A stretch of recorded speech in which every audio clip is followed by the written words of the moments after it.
Conde Hermanos, Chapter 10. "You're out of Compas," was the chosen way in which Aunt Blanquita expressed disapproval when Paloma spent summers with her and her uncle Carlos in Pacific Palisades. And in Aunt Blanquita's view of things, Compas was no laughing matter. It was sacred. After all, her aunt had been a young professional flamenco dancer when her uncle had met her. "Paloma, you know the 3 most important things in flamenco?" her aunt had asked her one day. "What, tia?" she queried back. "Compas, compas, y compas," she replied enthusiastically, while gesturing with her index finger. "It's really a very easy dance," she went on. "But to dance in compas, that is another story. And therein lies the secret of flamenco. Therein lies the art." "I'd like to know the secret, tia," Paloma proffered inquisitively. "It's a big secret for a little girl," Aunt smiled conspiratorially, "but I will tell you, little by little." And that was the beginning of Paloma's initiation into the mysteries of flamenco. Each summer, along with her usual pastimes of picnics at the beach, matinees at the Bay Theater, walks in the bluffs with Betel, they would spend a little time in her aunt's home studio going over finer points of compas. "First, we must learn to count, like Gitanos, Paloma, who only like to count to 10. What we do then, we do when compas is in the count of 12. Paloma's curiosity was aroused, for she had learned by this time that the word compas signified rhythmic cycle of a specific number of beats. She waited for the answer. "Simple solution," Aunt continued. "Count to 10 and then repeat 1, 2 again. In the beginning, it may seem confusing, but at the end, it will become second nature." "But why, tia? Why don't they just learn to count to 12? Paloma inquired innocently. "Because, mija, flamencos, for the most part, are suspicious of higher education," was her aunt's succinct reply. "Explain, white lamb," her uncle had bellowed from the other room. "Tell her they are nomadic people with oral traditions. Tell her the great irony is that, although they may be the least educated and most despised people in Spain, they are revered and the most educated and refined people in the rest of the world. And tell her it is because they are mathematical geniuses that they prefer counting only to 10. Flamenco, Paloma quickly learned, could provoke strong emotional outbursts and would prove to be a complex subject altogether, full of countless contradictions and any number of irregularities. "Paloma, before one learns to dance," her aunt said one day, unexpectedly, as they walked with Petal along the bluffs, while the ever-present hawks circled overhead, "one must know the proper attitude. There is a proper attitude for everything in life. Dance is no exception. Take ballet as an example." Paloma knew that her aunt, as a child in Spain, had studied classical ballet, as well as many semi-classical forms in that Compas, the Spanish school of dance. The ballerina's attitude can be summed up in one word: compassion. She executes the most technically difficult form of dance ever devised and must hide its difficulty. She reaches out to her audience with serenity and makes them feel as if they too could effortlessly lift on the stage and pirouette with her. In the sky, they watched 2 crows suddenly dive-bomb a hawk aggressively, as they were wont to do, brazenly unafraid of the treacherous predator in an attempt to steal food, no doubt. On the other hand, her aunt continued, uninterrupted, with a subtle smile, "Take flamenco. Here the attitude is entirely different, and it has a special name, aire. What is aire? It is difficult to explain. Certainly, it is dignity, but it's a special kind. It is the dignity of oppressed people who cannot be subjugated. in their souls. It is the quality within their being that makes them superior to their oppressors, despite their seemingly lower status, and it is with aire that one must dance flamenco. It is a big responsibility, Paloma Cordero. Do you think you can do it?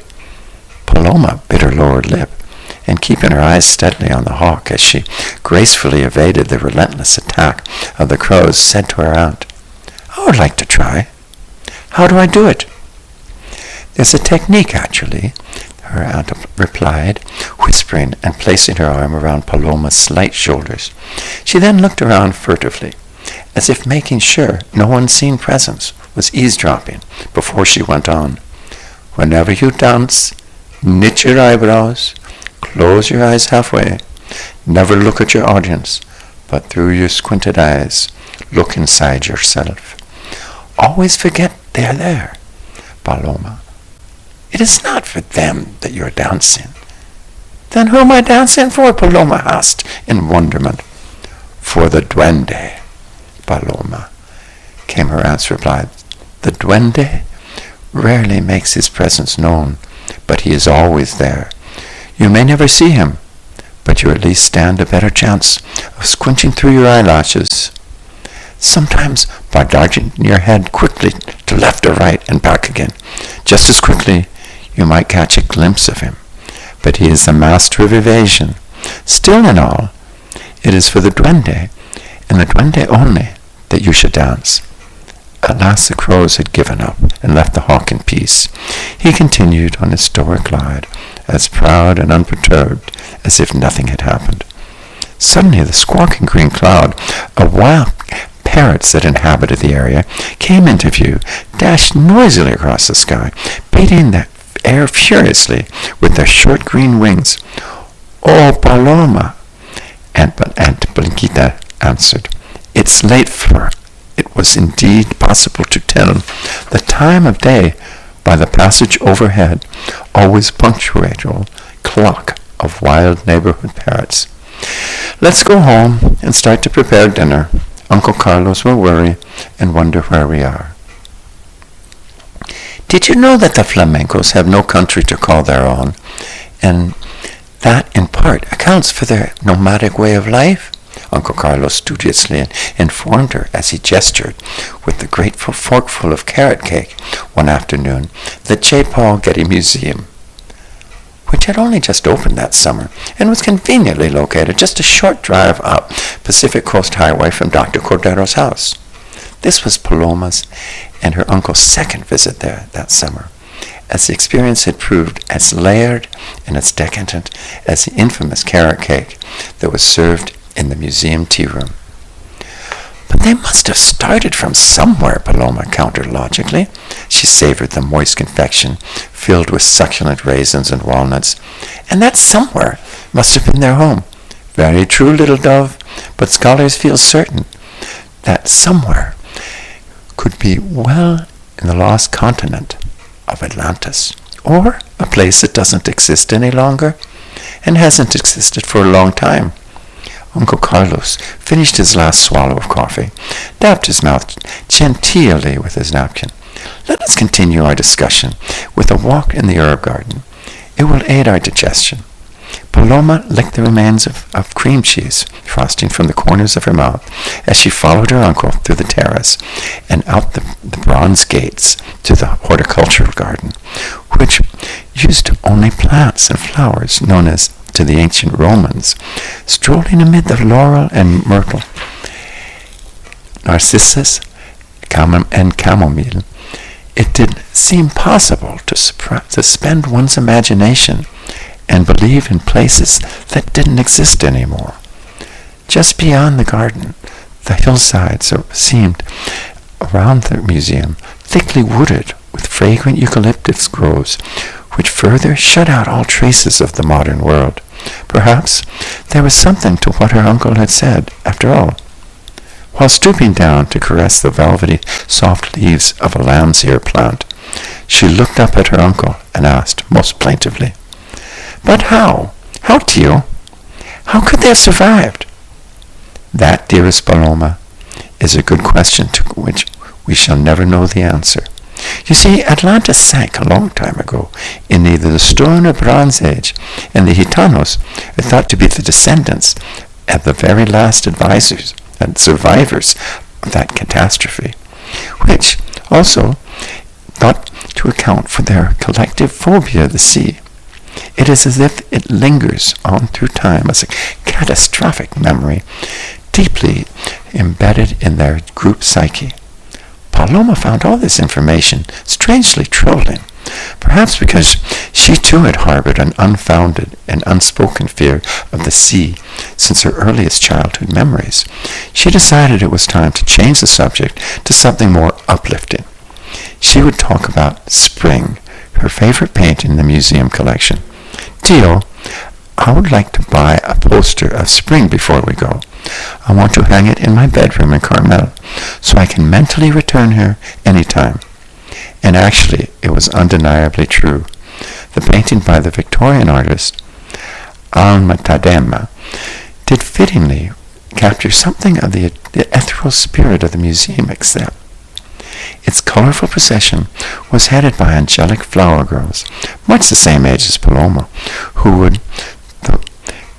wound their way through the marble-lined streets of Rome in honor of Flora, the ancient Italian goddess of flowers, spreading petals as they went. Oh, of course, little dove. And while we're at it, we'll buy one for the white lamb, too. She will be so pleased. One day, during what would become her last summer spent in Pacific Palisades, she and her aunt were wandering alone through the bluffs, as usual, observing hawks engaged in various displays of flight behavior. They were alone because Pet had only recently died, and the void of her death created a seemingly insurmountable at the time. Staring at the sky, her aunt blinked away tears and then suddenly spoke. "Birds are such good parents, Paloma," she said, as if trying to find something, anything good to cling to in an otherwise dark world. "They put us mammals to shame, really. Do you realize over 90% of them are monogamous? I know it ensures their young a reasonable chance to survive if both parents share task-rearing duties. But we could all benefit from that. No? I think it's something much deeper." She sat down on a eucalyptus stump and surveyed the panoramic vista of the sea before them. It was so vast, it actually conveyed to the eyes something of the magnificence of the curvature of the earth. As one beheld it, she resumed her thought. "Did you know that Flamenco was born from a mother and a father as well?" "No, tia." "In what sense?" Paloma urged her aunt to speak further on the hope that it would take her mind off what had become of an almost continual silence. "In a sense of tree trunk, with two main branches, from which all smaller branches and limbs derive," she explained. "There is, you see, a mother branch called Soleares. In Flamenco, the mother is the introverted and full of woe, but she is far from hopeless. She has courage and tenderness, and believes that in spite of the harshness of the present, that possibly the better future always exists. However, the other branch, the father, is called Singerillas. He is an entirely different character for he, dear Paloma, has lost all hope. Singerillas is a lamentation for all that is forever lost, and he believes can never be regained. I shall teach you the Singerillas with the castanets this summer, and we shall offer it to the departed spirit of our dearest Petal. But we shall dance it with a heart open to the possibility of her return. Petal, I know, would prefer it that way." And so it was that they began, in earnest, to work in the most complicated and powerful flamenco rhythm of all, the sigueras. This form is virtually impossible to execute if you approach it from actual dictates of its time signature. However, if we use yet another Gitano method of counting, it all falls neatly into place, her aunt explained. And indeed, Paloma was to discover it Soon their days themselves seemed to conform to a pulsing, repetitive rhythm. By day, her aunt poured herself to instructing Paloma by giving her exercises to improve her escabilla, her bracio, her castanuelas, while late into the night she lit her candle in front of Petal's portrait as she prayed fervently to God, communed deeply with her lost friend. Finally, when the fateful day when they found Paloma in the garden, in the market, her aunt's demeanor was markedly improved. They still worked together on cigarillas, but not as feverishly, and in the evenings her aunt retired early and slept peacefully once again. On the September morning that Paloma was scheduled to return to Carmel, her aunt chose not to go. She did not want to leave Bartolome, who was so young and new to the family, for 2 whole weeks. Instead, she presented Paloma with a special parting gift, just alone really, until next summer, she said, of her own personal castanets. I want you to keep practicing what you've learned this summer, and you are ready to be have a really fine quality instrument. These castanets are infused with my spirit. Think of me when you play them, and I will always keep you in Compas. She winked knowingly. When I am in Spain during the Lenten season this year, when the Sigueras is traditionally beat out with sticks and drum processions through the streets, I will find a pair of castanets for you, which I will give you next summer. But until then, take good care of mine, as they are precious to me. Later on that day, during a drive up the coast to Carmel, Uncle Carlos explained to her, acquiring any fine musical instrument was really like a marriage, in which one had a serious responsibility to love and honor one's spouse, for richer or poorer, in sickness and in health, until death you part. It was a holy promise.